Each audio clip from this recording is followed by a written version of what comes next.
उत्तर प्रदेश विधानसभा में मानसून सत्र के तीसरे दिन जब विपक्ष हंगामा कर रहा था तो मुख्यमंत्री योगी आदित्यनाथ भगवान राम के नाम का ढाल बनाकर सदन में अजब गजब तरीके से अपनी बात रख विपक्ष की बोलती बंद कर रहे थे। हंगामा होता रहा और सीएम योगी बोलते रहे। तो आइए आप भी सुनिए और देखिए योगी आदित्यनाथ का राम नामी संबोधन। श्री राम के भव्य मंदिर निर्माण की कार्रवाई देश के यशस्वी प्रधानमंत्री आदरणीय नरेंद्र मोदी जी के कर कमलों से शुभारंभ होना उत्तर प्रदेश वासियों के लिए गौरव का विषय है और मैं इस अवसर पर इस सदन की अपनी भूमिका रही है पूरे सदन के सभी माननीय सदस्यों को, अपने कैबिनेट के सभी सदस्यों को हृदय से बधाई देता हूं और आदरणीय प्रधानमंत्री जी का, आदरणीय गृह मंत्री जी का हृदय से आभार व्यक्त करता हूं कि श्री राम जन्मभूमि विवाद मंदिर निर्माण से संबंधित जो विवाद था 492 वर्षों से चले आ रहे विवाद का पटाक्षेप शांतिपूर्ण तरीके से, लोकतांत्रिक तरीके से संपन्न करवा करके भारत ने अपनी लोकतांत्रिक ताकत का एहसास भी कराया है और साथ साथ अपनी संवैधानिक और न्यायपालिका की ताकत का एहसास भी दुनिया के अंदर करवाया है। हम सबके लिए गौरव का विषय है और इस अवसर पर मैं यही कहना चाहता हूं कि सचमुच हम सब सौभाग्यशाली हैं कि 492 वर्षों में अनेक पीढ़ियां गई, संघर्ष चलता रहा, 76 से अधिक बड़े बड़े युद्ध हुए, 4 लाख से अधिक श्रद्धालु वहां पे शहीद हुआ और अंततः जो लोग पहले बड़ी बड़ी धमकियां देते थे, आपने देखा होगा जब 9 नवंबर 2019 को फैसला आया, उत्तर प्रदेश के लोकतांत्रिक इतिहास का सबसे शांतिपूर्ण दिन था। ये मर्यादा पुरुषोत्तम भगवान श्री राम की ताकत का है। ये वही ताकत है जिस ताकत को दुनिया ने भी समझा है, लेकिन बहुत सारे लोगों को राम राज्य की अवधारणा अच्छी नहीं लगती और इसीलिए मर्यादा पुरुषोत्तम भगवान श्री राम के मंदिर निर्माण की प्रक्रिया आगे बढ़ने से उनकी भावनाएं और वे लोग अपने अंदर की कुंठा को दबा नहीं पाए, वो बरबस निकल रहा है किसी न किसी रूप में। और किस रूप में निकल रहा है मुझे तो देख करके आश्चर्य होता है, उन सबके वक्तव्यों को देख करके, और वक्तव्य भी किस रूप में सामने आते हैं।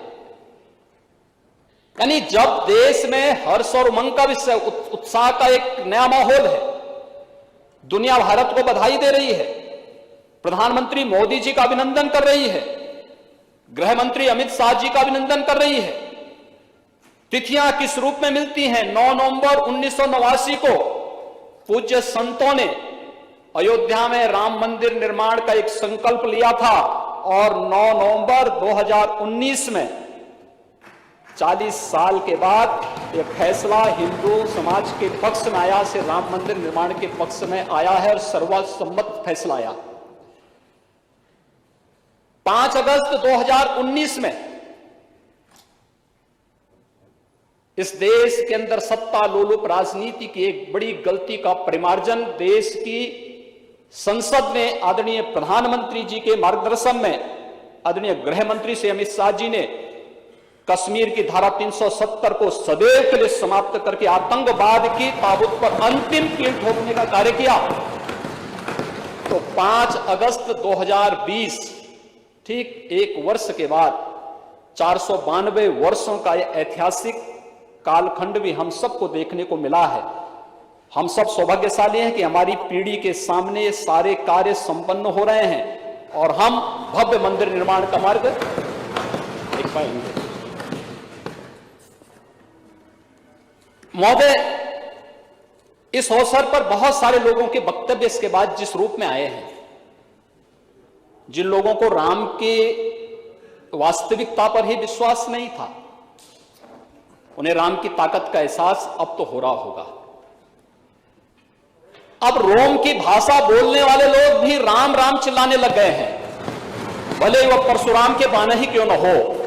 लेकिन उन्होंने चिल्लाना तो शुरू किया है, क्योंकि राम का नाम तो ऐसा है कि आप जिस भी रूप में ले लें, राम के नाम पर ले लें, चाहे परशुराम के नाम पर ले लें, और चाहे मरा के नाम पर ले लें, वो तो हर एक का उद्धार कर देता है।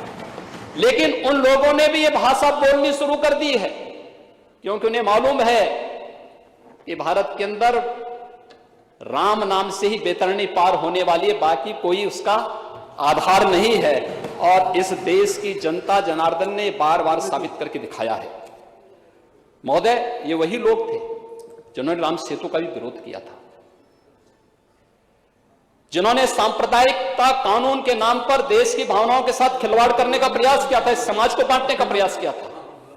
आज फिर वे अपनी उस विभाजनकारी मंशा के रूप में फिर से आगे आ गए हैं और फिर से इस प्रकार की कुत्सित राजनीति करने के लिए फिर समाज को विभाजित करने की ओर अग्रसर कर रहे हैं।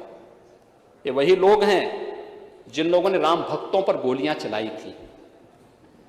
ये वही लोग हैं जो लोग आज जातिवाद का नारा कर रहे हैं, लगा रहे हैं, जातीयता का झंडा लेकर के चल रहे हैं।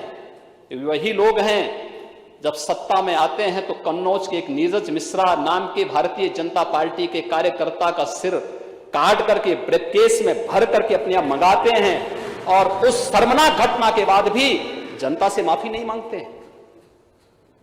ये वही लोग हैं जो तिलक और तिराजू की बात करके समाज को बार बार गाली देते थे, और आज फिर नए रूप में बने हुए उत्साह और उमंग के माहौल में किस प्रकार से जहर घोलने का कार्य कर रहे हैं, समाज देख रहा है।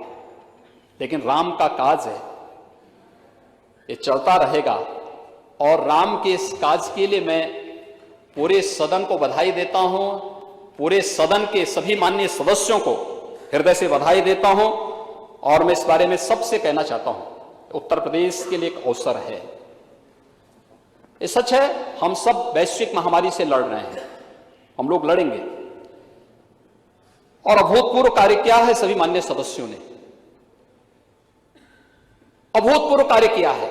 आज उत्तर प्रदेश के अंदर मैं आंकड़ों पे जब आऊंगा तो वे आंकड़े किस रूप में सामने आते हैं, बताते हैं कि एक एक व्यक्ति ने, एक एक जनप्रतिनिधि ने सेवा की जो अप्रतिम मिसाल प्रस्तुत की है, उसका परिणाम है कि देश के अंदर सबसे बड़ी आबादी का राज्य अपने यहां कोरोना को नियंत्रित, काफी हद तक नियंत्रित करने में सफल रहा है।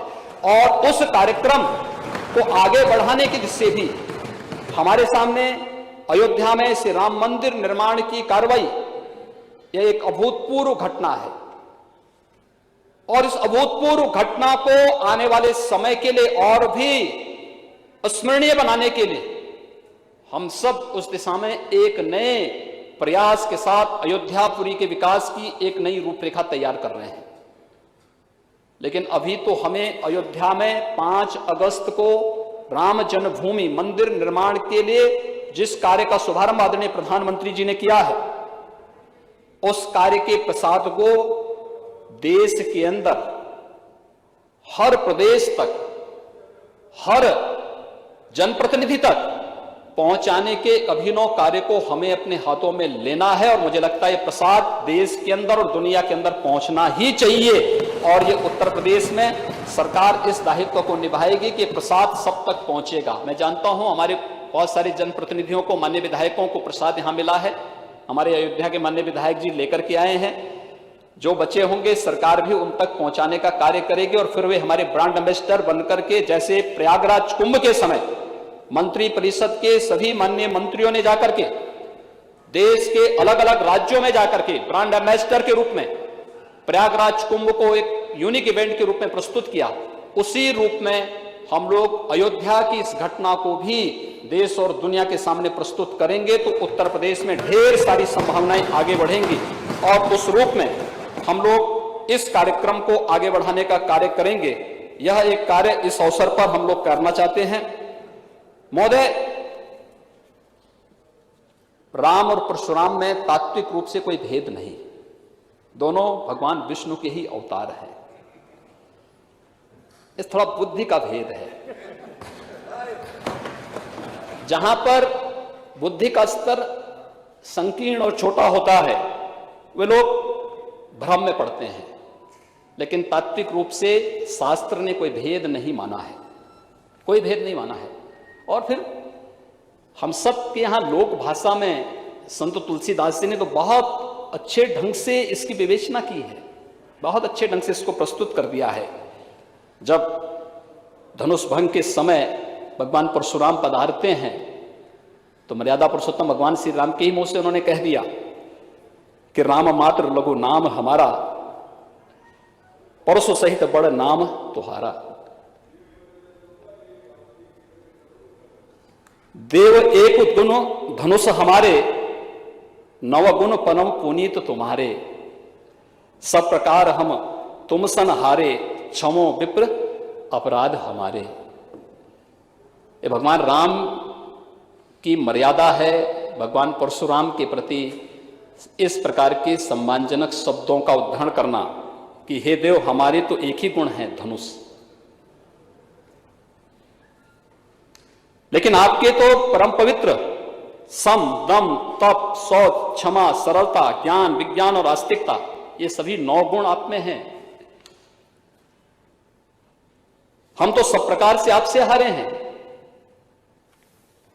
क्योंकि आप विप्र हैं और हमारे अपराधों को क्षमा कीजिए। ये भगवान राम ही कह सकते हैं। और भगवान परशुराम ने भी फिर यही बात कही कि राम रमापति कर धन लेहूं, खींचों मिटे मोर संदेहूं। यह है भारत की मर्यादा।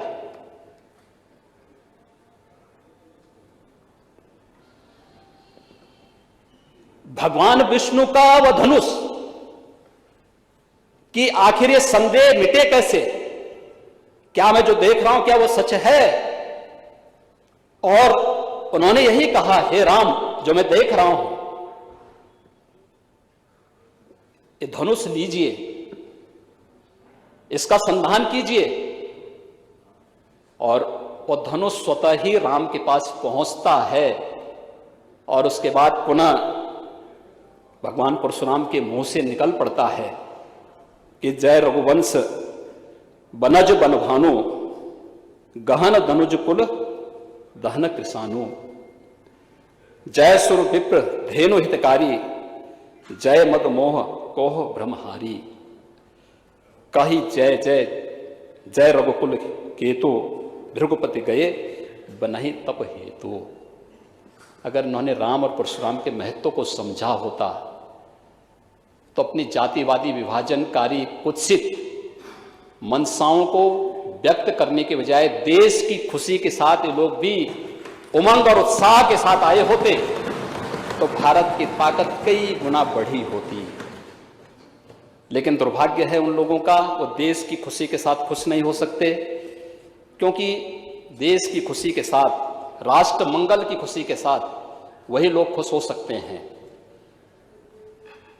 जिनमें मर्यादा होती है,